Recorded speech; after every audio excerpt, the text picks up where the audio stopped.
भारत भारत कोई दुर्घटना से बना देश नहीं है, एक्सीडेंटल नहीं है, ये कोई तात्कालिक समझौता भी नहीं है।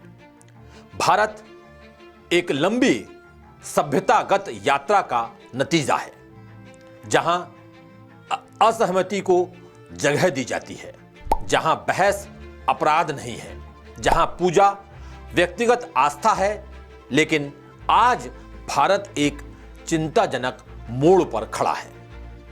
आज ये सवाल पूछना जरूरी हो गया है कि क्या हम उसी देश में रह रहे हैं, उसी भारत में रह रहे हैं जिसकी कल्पना हमारे ऋषि मुनियों, हमारे स्वतंत्रता सेनानियों और हमारे पूर्वजों ने की थी, या फिर हम धीरे धीरे ऐसे समाज में, ऐसे भद्दे समाज में बदलते जा रहे हैं जहां भीड़ तय करेगी कि कौन सही है, कौन गलत, कौन देशभक्त है और कौन गद्दार। नमस्कार, मैं हूं आनंद और आप देख रहे हैं द सूत्र का बेहद खास कार्यक्रम पॉइंट ऑफ व्यू। और आज के इस कार्यक्रम में हम किसी एक धर्म की बात नहीं करेंगे। हमारा यह कार्यक्रम किसी एक समुदाय पर भी नहीं है। साथियों, भारत की आत्मा अनेकता में बसती है। यहाँ असंख्य देवी देवता हैं, सैकड़ों भाषाएं हैं, दर्जनों जीवन दर्शन हैं। यह देश कभी एक रंग का नहीं रहा, फिर भी एक रहा। आज यही अनेकता कुछ लोगों को खल रही है। ये चंद लोग तय करना चाहते हैं कि कौन क्या पहनेगा, कौन क्या गाएगा, कौन किस दिन खुश होगा और किस दिन चुप रहेगा। मैं कहता हूं ये धार्मिक चेतना कतई नहीं है, ये सामाजिक नियंत्रण है। और इतिहास गवाह है कि जहां नियंत्रण, गैर जरूरी नियंत्रण चालू होता है, शुरू होता है, वहां लोकतंत्र दम तोड़ने लगता है। और मैं ये सब बातें क्यों कर रहा हूं? मैं हाल ही में गुजरे क्रिसमस पर्व से अपनी बात शुरू करता हूं। इस साल का क्रिसमस सिर्फ केक और कैरल की खबरें नहीं लाया, ये डर, धमकी और हिंसा की कई भद्दी तस्वीरें लेकर आया, बेरंग तस्वीरें लेकर आया। इंदौर में सोशल मीडिया पर खुलेआम चेतावनी दी गई कि यदि 25 दिसंबर को किसी स्कूल या इवेंट में हिंदू बच्चों को उनके पेरेंट्स की इजाजत के बिना सांता क्लॉज या जोकर बनाया गया तो सजा दी जाएगी। मैं समझता हूं ये चेतावनी नहीं है, ये सीधा संदेश है कि अब बच्चों पर भी पहरा होगा। सवाल यहां यह नहीं है कि बच्चे सांता बने या ना बने। सवाल यह है कि क्या किसी भी संगठन को यह अधिकार है कि वो बच्चों की आजादी पर पाबंदी लगाए। ये वही रास्ता है जहां से समाज में डर अपना रास्ता बनाता है। इंदौर में ही क्रिसमस ट्री के साथ तोड़फोड़ की गई, नारे लगाए गए, हंगामा हुआ। एक युवती माइक से बार बार शांति की अपील करती रही। वो कहती रही कि हम जय श्री राम बोलने को तैयार हैं, बोल देंगे, बस ये तोड़फोड़ मत करो। ये नजारा बताता है कि आज शांति को भी अपनी निष्ठा साबित करनी पड़ रही है। जबलपुर की कहानी और भी ज्यादा चिंताजनक है, शर्मनाक है। वहां चर्च परिसर में नेत्रहीन महिला के साथ अभद्र व्यवहार किया गया, दुर्व्यवहार किया गया। और दूसरी घटना में प्रार्थना सभा के दौरान 15 से 20 लोग जबरन चर्च में घुस गए। उन्होंने नारे लगाए और लगभग भगदड़ जैसी स्थिति बन गई। अब यहां सवाल यह है कि क्या यह सब आस्था का अपमान नहीं है? क्या यह मानवता का अपमान नहीं है? अगर पूजा के स्थान सुरक्षित नहीं है तो समाज किस भरोसे जिएगा? रायपुर की बात कर लेते हैं। रायपुर के मैग्नेटो मॉल की इस घटना सबसे खतरनाक संदेश देती है। वहां लाठी डंडों के साथ एक संगठन से जुड़े कई लोग अंदर घुस गए। मॉल में मौजूद लोगों से पूछा गया कि तुम ईसाई हो या हिंदू, तुम्हारी जाति क्या है। आईडी कार्ड तक देखे गए, दुकानों में तोड़फोड़ की गई और इन सब में मॉल का तकरीबन 20 लाख रुपए का नुकसान हो गया। यह घटना समाज को एक आईना दिखाती है। ये बताती है कि अगर प्रशासन कमजोर पड़ता है तो भीड़ खुद को कानून समझने लगती है। उत्तर प्रदेश के बरेली में चर्च के गेट पर बैठकर हनुमान चालीसा का पाठ किया गया। हिसार में 160 साल पुराने चर्च के सामने हवन यज्ञ किया गया। मैं समझता हूं ये पूजा नहीं थी, कतई पूजा नहीं थी। ये चंद उन्मादी लोगों का भद्दा शक्ति प्रदर्शन था और ये संदेश देने की कोशिश थी कि हम यहां हैं और हम तुम्हें यह याद दिलाने आए हैं। कुल जमा लगभग हर राज्य से ऐसी खबरें सामने आई हैं। ओडिशा में सांता कैप बेचने वाले गरीबों को जमकर धमकाया गया। केरल में कैरल गाने वाले बच्चों पर हमला हुआ। दिल्ली में महिलाओं को घेर कर धर्मांतरण के आरोप लगाए गए। लखनऊ में क्रिसमस के मौके पर चर्च से कुछ दूरी पर कीर्तन किया गया। ये अलग अलग घटनाएं नहीं हैं। ये एक सुनियोजित सामाजिक माहौल है जहां डर पैदा किया जा रहा है। रामनवमी, हनुमान जयंती, मुहर्रम, क्रिसमस, अब हर पर्व के साथ प्रशासन सतर्क रहता है। मालूम है क्यों? क्योंकि त्योहार अब शांति नहीं, डर लाते हैं, तनाव लाते हैं।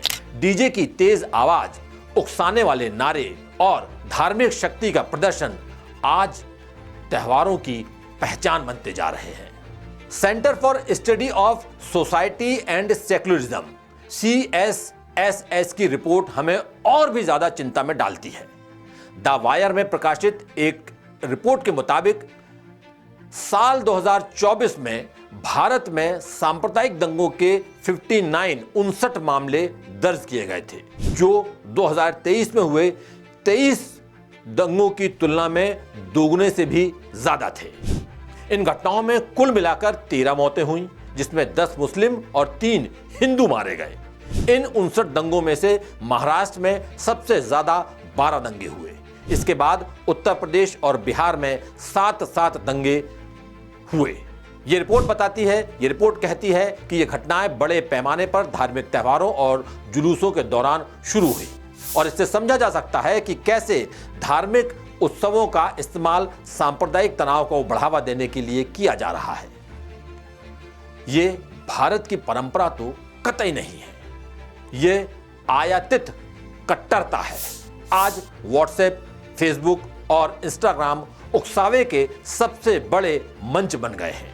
आधे वीडियो, झूठा इतिहास और मनगढ़ंत कहानियां मिलकर ऐसी व्यूह रचना कर देती हैं कि समाज लहूलुहान हो जाता है। ये डिजिटल जहर पहले दिमाग में उतरता है, फिर हाथ में लाठी बनता है। इन सब के बीच सबसे खतरनाक पहलू सत्ता की चुप्पी है। जब बहुसंख्यक उन्माद फैलाते हैं तो बयान गोल होते हैं। जब अल्पसंख्यक डरते हैं तो संवेदनाएं औपचारिक होती हैं। विपक्ष भी चुप्पी साध लेता है। उन्हें डर यह है कि कहीं वोट ना खिसक जाए। ये चुप्पी, ये तटस्थता कायरता है। ये भारत का स्वभाव कतई नहीं है। हाल ही में इलाहाबाद हाईकोर्ट ने बरेली में भड़की सांप्रदायिक हिंसा और धार्मिक उकसावे के मामले में मौलाना तौकीर रजा के गुर्गे नदीम को जमानत देने से दो टूक इनकार कर दिया। अदालत ने सख्त लहजे में साफ साफ कहा कि भारत के कानून में सिर कलम करने जैसी कोई सजा नहीं है। ऐसा नारा भारतीय विधि व्यवस्था को खारिज करने जैसा है। ये नारा भारत की परंपरा से नहीं बल्कि पाकिस्तान के ईस्ट इंडिया कानून की पृष्ठभूमि से जुड़ा हुआ है। और यहां पर मुझे बाबा साहब डॉक्टर भीमराव अंबेडकर की एक बात याद आ रही है। उन्होंने भी बहुत स्पष्ट शब्दों में कहा था कि मुझे वो धर्म स्वीकार है जो स्वतंत्रता, समानता और बंधुत्व सिखाता है। ये कोई आध्यात्मिक वाक्य नहीं है, ये सामाजिक कसौटी है। जिस धर्म के नाम पर डर फैलाया जाए, जिसके नाम पर इंसान को छोटा किया जाए, जिसके नाम पर भीड़ को खुली छूट दी जाए, वो धर्म कतई नहीं है, उन्माद का औजार बन गया है। सरदार वल्लभ भाई पटेल कहते थे कि एकता ही राष्ट्र की सबसे बड़ी ताकत है। एकता के बिना कोई भी देश लंबे समय तक टिक नहीं सकता। ये बयान आज और भी ज्यादा प्रासंगिक है। अगर एकता की जगह डर ले ले, अगर भरोसे की जगह शक बैठ जाए तो देश, राष्ट्र भीतर से टूट जाता है। इसमें किसी बाहरी हमले की जरूरत ही नहीं होती है। मगर अफसोस है कि आज के लोग, इनमें भी खासकर युवा, ये बात समझना ही नहीं चाहते हैं। हमारे सैनिक सीमाओं को पूरी ताकत से सुरक्षा दे रहे हैं, लेकिन देश के भीतर अजीब से हालात पैदा हो रहे हैं। महात्मा गांधी कहते थे कि अगर हम एक दूसरे से भलाई में प्रतिस्पर्धा करें तो समाज का खुद ऊपर उठना तय है। मैं कहता हूं, यह हिंसा का नहीं, ये श्रेष्ठता का रास्ता है।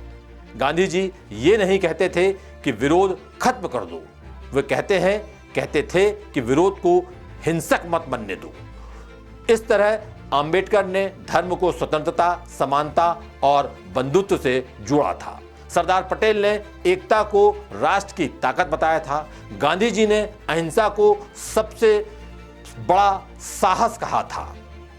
लेकिन अफसोस यह है कि आज इन मूल्यों को कमजोर समझा जा रहा है। और इस मुद्दे पर हमें मौजूदा दौर के ख्यातनाम गीतकार और पटकथा लेखक जावेद अख्तर को जरूर सुनना चाहिए।